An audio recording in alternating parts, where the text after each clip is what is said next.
everybody, it's Sharana Patrice, your go-to empowerment and lifestyle coach.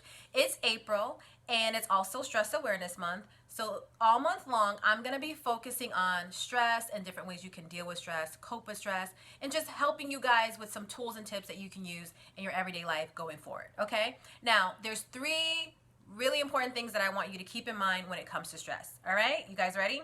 Number 1 is there is no such thing as completely eliminating stress. No.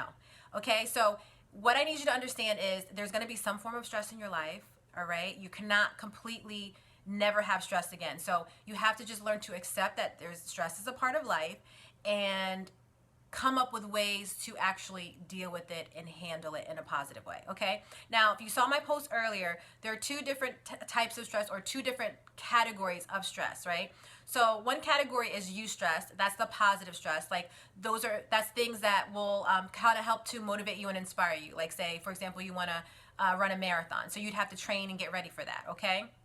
The second category is distress. Now this is more like the bad stress, like the stuff that the stuff that stresses you out. That's not what I meant to say. It's the stuff that like causes tension, causes you to worry, like really, makes you feel very unsettled and uncomfortable, okay? So, but my point is you're gonna have some form of stress in your life, all right? So I just need you to accept that that's what it is, all right? Number 2, all ways of handling stress and dealing with stress, it's not going to work for everybody, okay? So if you are a really active person or, you're just a person who has to kind of always be doing something and going, meditation may not be a good way for you to start to de-stress or try to de-stress, okay? You may need to try something else that's maybe a little bit more active or do something that's going to stimulate your mind and help you think about something else completely different, okay?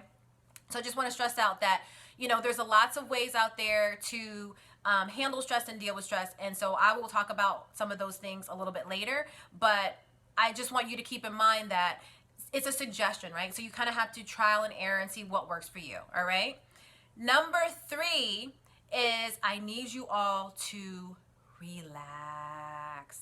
Okay, now, I know people don't like it when you tell them to relax or to calm down. I don't really like that either. But I'm honestly telling you out of a place of love, you have to figure out how to relax, okay? It doesn't have to look like, laying on the couch with your glass of wine and, watching your shows. That's I would do that. But maybe for you, that's not relaxing to you.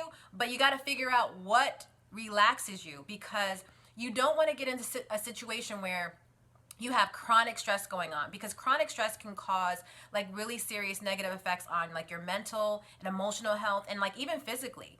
You can start to see things manifest physically in your body if you're constantly under like a stressful situation or, going through like high intensity or high stress levels, okay? So it's really important for you to keep that in mind, all right? So those are my 3 points I wanted to send to you today or give to you today. And then also, I'm going to be sharing some ways that you can actually, work through stress or deal with stress in positive ways. I'll even share some of my personal things that I do to help cope with stress a little later on this month. But I want you guys to stay tuned. I'm going to give you some good information, hopefully some tips and tools that you can use going forward. All right, so thank you guys for watching, and I will see you in the next video.